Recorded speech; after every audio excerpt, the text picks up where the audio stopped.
motivasi. Together Dan and ya, feel the sky.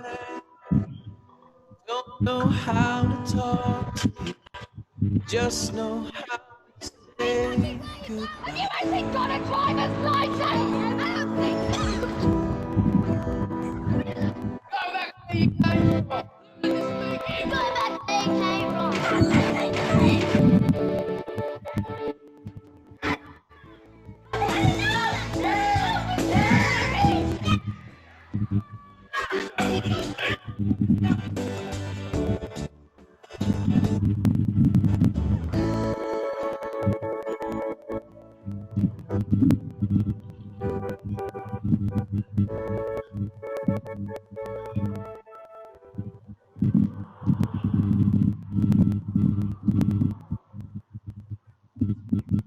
Baik, terima kasih Bapak Ibu. Mudah-mudahan video tadi membuat kita bergetar hatinya. Karena sejatinya anak adalah peniru yang ulung. Apa yang mereka dengar, apa yang mereka lihat, itulah yang mereka contoh. Bu Bekti sudah siap untuk paparan selanjutnya? sudah. Tolong ditampilkan aja Pak Bagus. Gimana Bu? Tolong ditampilkan saja paparannya terkait dengan Oke. pola asuh ramah otak. Ya. Oke, Bapak saya Ibu sambil semuanya, persiapkan. ya. Bapak Ibu semuanya terkait dengan pola asuh ramah otak ini terkait sekali dengan tadi ya, disiplin positif. Ini menjadi dasar bagaimana kita menjadi orang tua baik di rumah maupun di sekolah. Jadi bagaimana kita mendidik anak yang ramah otak sehingga benar-benar nanti kita akan menjadi orang tua yang ramah anak. Jadi Bapak Ibu semuanya, kita sekarang kan berada di abad 21 ya. Bagaimana persaingan global yang luar biasa sekali kita rasakan, apalagi di saat ini ada pandemi COVID-19 ini benar-benar sesuatu yang sangat luar biasa, yang tidak pernah kita menyangka, tidak pernah kita memimpikan, atau tidak pernah kita mengharapkan ini semuanya. Tetapi pada sesungguhnya ini adalah sesuatu yang bisa kita anggap sisi positif yang luar biasa yang diberikan Allah kepada kita, bagaimana kita kemudian diposisikan sebagai orang tua yang sesungguhnya. Saya juga merasakan sekali bahwa yang biasanya saya harus meninggalkan anak-anak saya untuk memberikan, mendampingi, dan ini sekolah satuan-satuan pendidikan se-Jawa Timur, sekarang ini saya harus mendampingi anak saya secara penuh di rumah, empat-empatnya ada di rumah, yang berbeda karakternya, baik dari sisi perilaku atau apapun, tetapi intinya kita sebagai orang tua yang harus benar-benar bisa menjalankan amanah dari Allah, karena setiap anak itu adalah tiket kita menuju ke surga. Jadi kalau saya punya 4 anak di rumah, saya punya 4 tiket menuju ke surga. Tapi Bapak Ibu semuanya punya siswa-siswi banyak sekali di satuan pendidikan, dan itu insya Allah akan menjadi tiket Bapak Ibu juga ke surga nantinya. Amin ya rabbal alamin. Bapak Ibu semuanya, kita lanjut di pola asuh ramah otak dalam penguatan komponen sekolah ramah anak, yang mana menjadi komponen yang keenam, yaitu adalah peran serta orang tua.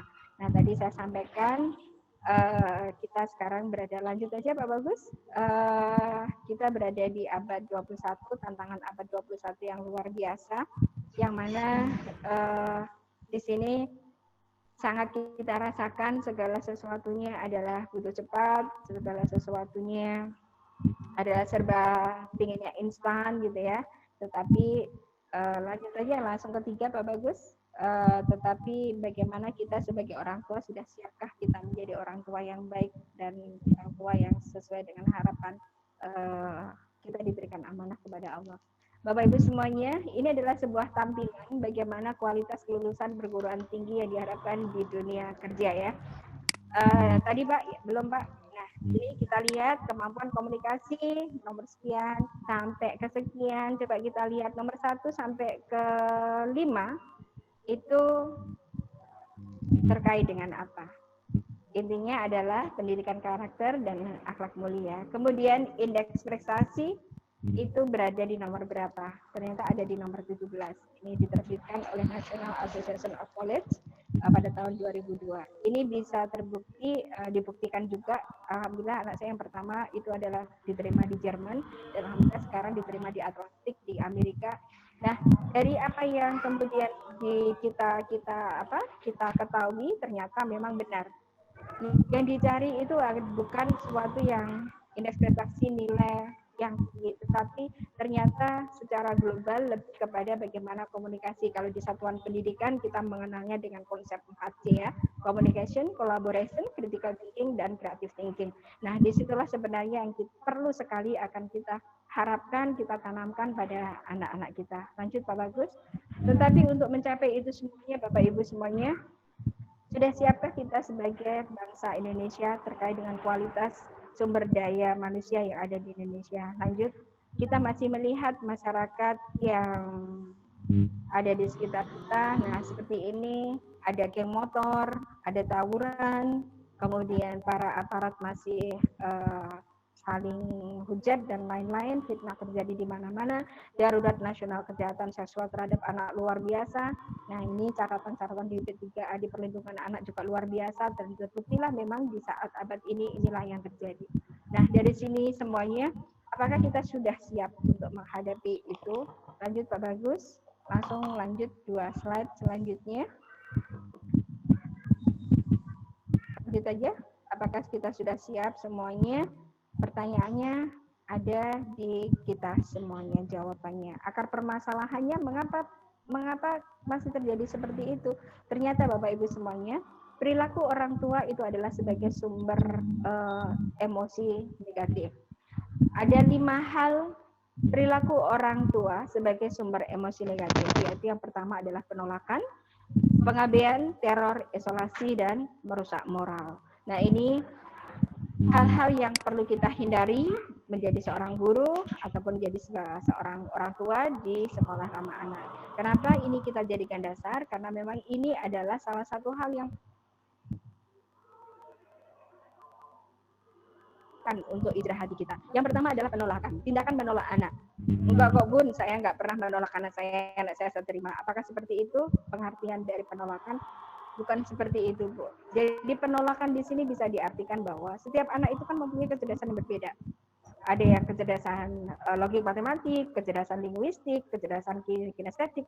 Tetapi ternyata kita menginginkan semua anak itu mempunyai kecerdasan yang sama semuanya. Kalau kita menjadi seorang guru, ini nanti menjadi tantangan yang luar biasa pada saat kita tanya jawab misalkan. Kita harus dituntut anak itu KKM-nya, nilai matematikanya harus 7. Bahasa Indonesia harus 7,5. Artinya semuanya harus bisa. Nah, dengan itu semuanya, kadang kita sebagai seorang guru matematika contohnya, ada seorang anak yang memang kecerdasannya adalah kinestetik. Anak kinestetik yang tidak mempunyai kecerdasan logik matematik. Di saat kita mengajar matematika, tentunya kita akan menolak deh anak ini.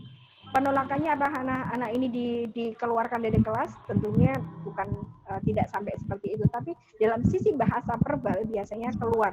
Kamu seperti ini saja nggak bisa. Itu loh, lihat temanmu itu loh, soal 20 saja, soal 30 menit selesai, kamu soal 22 jam tidak selesai. Inilah yang dinamakan dengan penolakan, sumber emosi negatif. Kemudian pengabaian, tidak menunjukkan kedekatan dengan anak. Kita tahu bahwa anak ini adalah cerdas kinestetik tadi. Dia pandai lari, kalau berlari dia luar biasa. Kalau dia melihat bola, seperti melihat intan permata yang ingin selalu dia kejar. Tetapi kalau kemudian mengerjakan bahasa atau materi, dia sangat low sekali. Nah, kemudian pada saat kita menjadi seorang guru pengajar linguistik atau kemudian natural atau kemudian logik matematik, anak ini kadang lepas dari perhatian kita abaikan. Karena kita tahu dia nggak pernah mendapatkan nilai yang baik. Mendekatinya itu karena dia kemudian tidak selesai mengerjakannya atau menegur karena nilainya selalu jelek.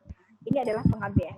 Kalau kita sebagai orang tua biasanya pagi hari ibu sedang memasak itu ya. Saya mungkin contoh realnya seorang memasak itu untuk persiapan sarapan, ternyata anak kancingnya lepas, minta dipasangkan kancingnya. Saya dengan tidak sadar kemudian menyampaikan bahwa kamu kamu sana dulu aja. Kamu tahu nggak, ibu lagi memasak, mama lagi memasak ini. Kamu nanti mau sarapan apa kalau waktunya sarapan dan ini belum matang. Nah, ini adalah salah satu bentuk kalimat pengabaian. Pengabaian di sini bukan mengabaikan tidak memberi makan, tidak memberikan pakaian dan lain-lain, tetapi pengabaian dari sisi kedekatan dan kelekatan pada anak. Nah, ini yang kemudian juga merupakan salah satu sumber negatif emosi negatif pada anak. Yang ketiga adalah teror. Orang tua pemarah mengkritik tidak proporsional, dan guru mungkin juga sama. Memarah, mengkritik tidak proporsional. Anak cerdas, kinestetik. Pada saat mengerjakan matematika, salah satu ya, saya satu saja contohnya langsung semuanya jadi satu. Pada saat mengerjakan matematika kita katakan bahwa kamu soal sepertian aja nggak bisa, temanmu bisa, kamu nggak bisa. Nah, ini adalah marah tidak proporsional. Kemudian isolasi, orang tua yang kemudian meminta anaknya untuk tidak bersosialisasi dengan teman.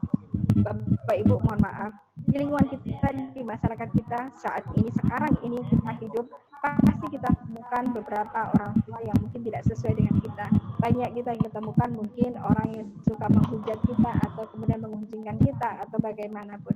Nah, ini sama halnya kita mendidik kepada anak. Biarlah anak bermain dengan siapapun, asal kita sebagai orang tua, sebagai guru kemudian memberikan dasar fondasi bahwa semua orang itu sebenarnya baik. Tetapi ada beberapa orang yang mungkin lupa akan kebaikan itu, sehingga kita harus waspada ya. Kita harus waspada. Kamu harus waspada aja kalau ada temanmu yang ingin memukul, kamu menghindar saja. Nah, itu kalau kepada anak-anak. Nah, ini yang perlu kita tanamkan agar anak nanti hidup sesungguhnya di masyarakat, dia paham betul bahwa setiap anak orang itu mempunyai berbeda karakter, di mana kita tetap harus menerima orang tersebut, bersosialisasi dengan siapapun, tapi kita tidak boleh menghujat mereka atau menilai mereka, karena menilai bukan tugas dari manusia. Nah, kemudian adalah merusak moral. Orang tua mengajarkan, mencontohkan tadi ya, slide yang tadi sudah ditampilkan oleh Pak Bagus. Anak seringkali saya sampaikan pada pertemuan ini, anak adalah peniru ulung, yang mana dia sesuatu yang dilihat, dirasakan akan ditiru oleh anak. Pada saat kemudian kita memberikan contoh yang tidak baik, maka kemudian kita juga bisa memberikan perilaku yang dianggap merusak moral pada anak-anak kita. Mohon maaf Pak Bagus, suaranya agak berisik ya, ada suara lagu-lagu atau apa gitu ya. Ya, mungkin suara dari lanjut, yang Pak Bagus. Ya. Ya. Oke, lanjut aja Pak Bagus. Nah, Bapak Ibu semuanya, dari 5 hal tadi yang merusak sumber negatif, emosi negatif pada anak. Kemudian solusi efektifnya apa? Lanjut Pak Bagus, lanjut aja. Solusinya apa? Jadi ya, lanjut. Oke, lanjut. Solusinya apa? Dalam pengasuhan tadi yang terakhir tadi menyampaikan ya, pertanyaan terakhir tadi menyampaikan berarti kan pada pola, lanjut aja setelah ini Pak. Nah, mengubah dari pengasuhan, dari kurang motivasi, apatis, dan yang sebelumnya dulu Pak Bagus, kurang motivasi, khawatir, takut tadi ya, yang kita berikan kepada anak, ancaman, rasa takut dan lain-lain, permalukan, minder, stres. Nah, kita ubah menjadi pengasuhan penuh dengan rasa cinta, rasa aman, dihargai, semangat.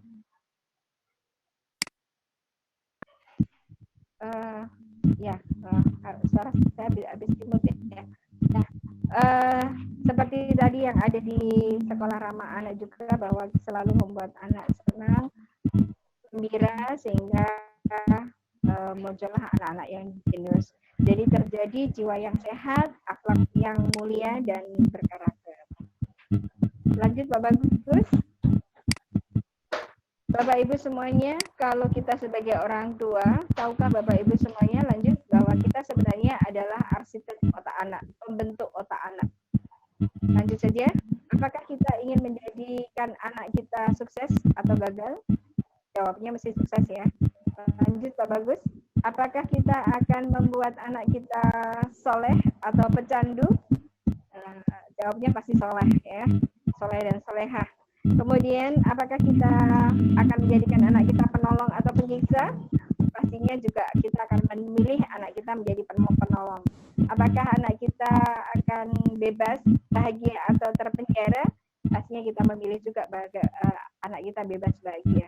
Nah, disinilah Bapak Ibu, dari pilihan-pilihan kita, sebenarnya kita sebagai orang dewasa, sebagai orang tua, sebagai guru, sebenarnya kita adalah arsitek otak anak. akan kita bagaimanakan sih karakter anak kita, akan kita bagaimanakan sih perilaku anak kita itu sesuai dengan apa yang kita inginkan sebenarnya. Kita adalah arsitek otak anak. Lanjut Pak Bagus. Nah, perilaku manusia itu sangat dipengaruhi oleh struktur otak. Nah, ini ada beberapa tampilan gambar bagaimana otak orang normal, pecandu narkotik, kemudian pecandu alkohol, penjahat. Ini adalah otak-otak manusia, struktur otaknya seperti itu. Kemudian lanjut Pak Bagus. Lanjut saja. Di sini sangat dipengaruhi adanya rasa cinta, adanya rasa dihargai, motivasi, apakah kemudian dipengaruhi juga dia selalu direndahkan, selalu kemudian anak ini dianggap tidak tidak ada gunanya di dunia dan lain-lain. Nah, kemudian lanjut Pak Bagus di slide, kita ketahui bahwa pada saat bayi lahir itu sebenarnya ada 100 miliar neuron dan 50 triliun sinap ya. Yang lanjut saja.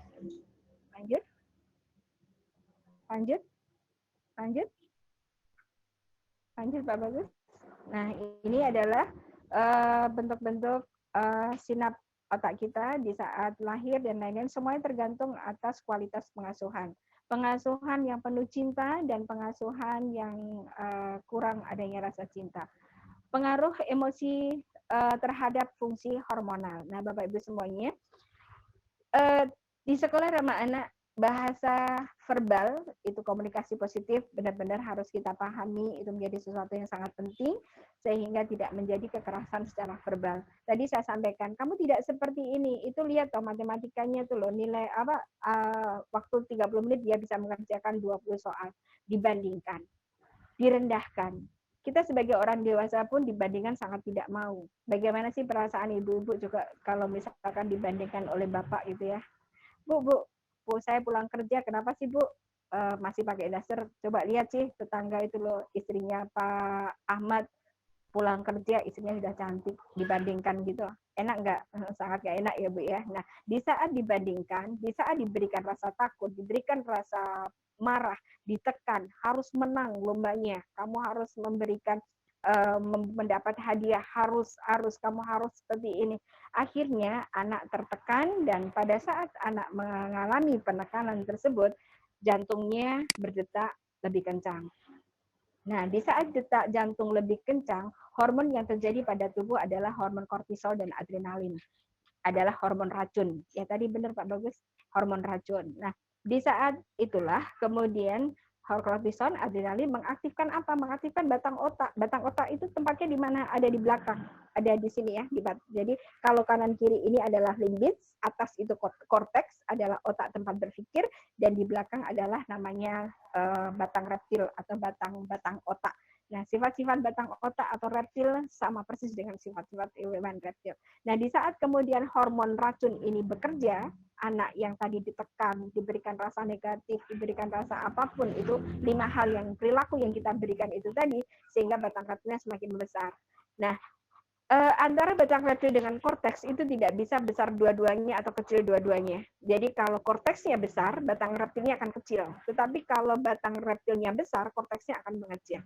Kalau kemudian sering terjadi penekanan, diberikan rasa takut, direndahkan, logika tidak sesuai dengan pemahaman anak, kemudian banyak macam-macam yang kemudian itu dirasa memberikan emosi negatif pada anak, akhirnya batang reptilnya akan membesar. Nah, di saat batang reptil membesar, perilaku negatif akan muncul pada anak.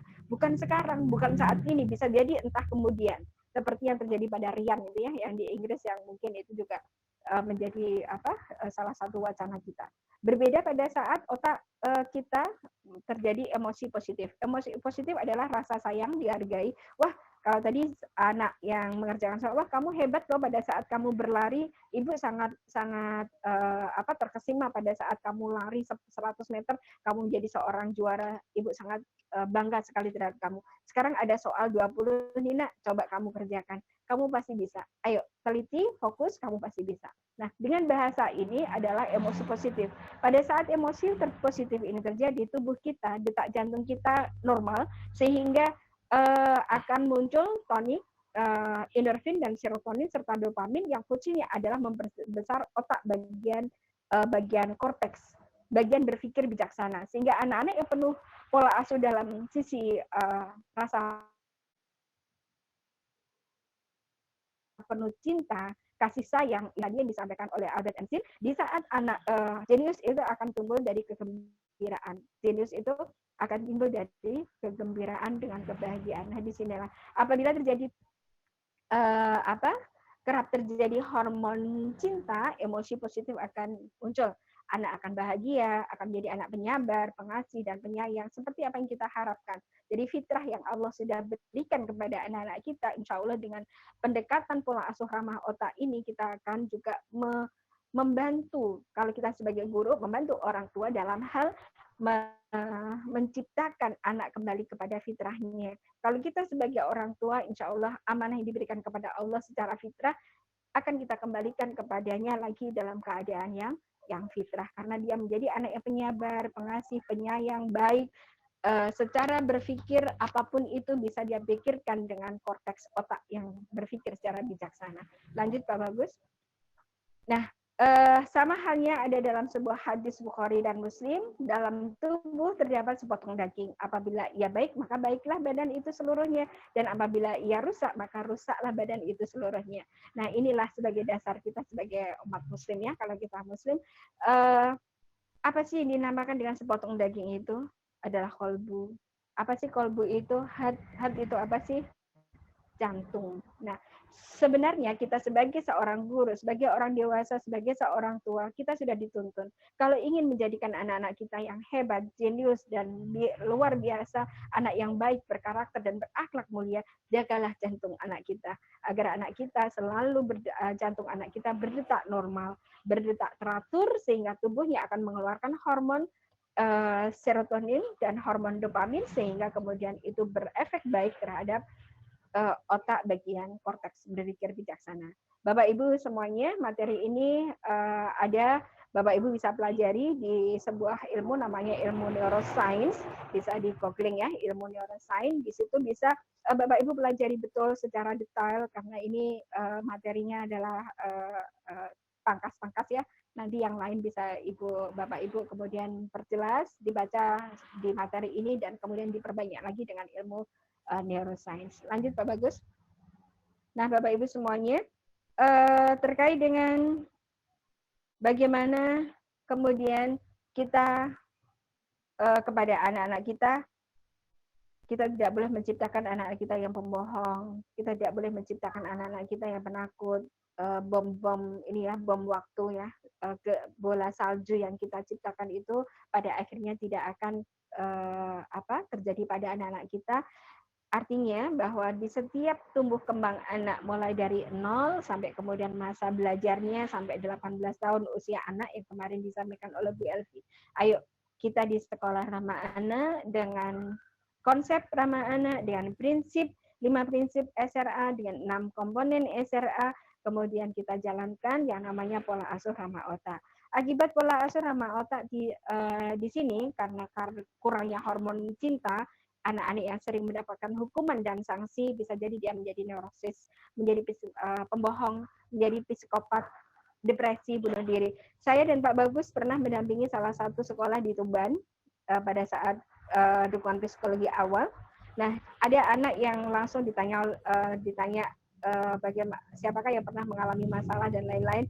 Langsung ada anak yang angkat tangan. Nanti Pak Bagus bisa cerita bagi anak ini angkat tangan, kemudian dia menyampaikan bahwa saya pernah melakukan ingin bunuh diri. Padahal bagaimana sisi orang tuanya dan lain-lain, kedua-duanya dokter, orang berada semuanya. Dan luar biasa dari sisi pendidikannya. Tapi ternyata anak ini sampai kemudian ingin melakukan bunuh diri sampai 2 kali. Nah, itulah yang harus kita hindari. Ayo kita lihat dari sisi yang lain dari anak kita. Di balik anak yang selalu ada di hadapan kita, mungkin dengan perilaku-perilaku yang kurang sesuai dengan kita, ternyata ada sisi-sisi lain yang perlu kita pelajari banyak dari anak kita. Intinya Bapak Ibu semuanya, karena kita ini skills ya, nanti bisa Bapak Ibu pelajari semuanya, bahwa setiap anak adalah sesuatu yang luar biasa yang harus kita terima. Kemudian ayo kita jadikan anak kita pada saat kita mengajarkan anak kita pola asuh anak kita dengan cara jantung anak kita harus dijaga secara teratur. Gitu Pak Bagus. Yang lainnya nanti bisa dibaca oleh Bapak Ibu semuanya. Baik, terima kasih Bu Bekti atas paparannya. Menarik sekali ini kalau misalkan kita offline ya,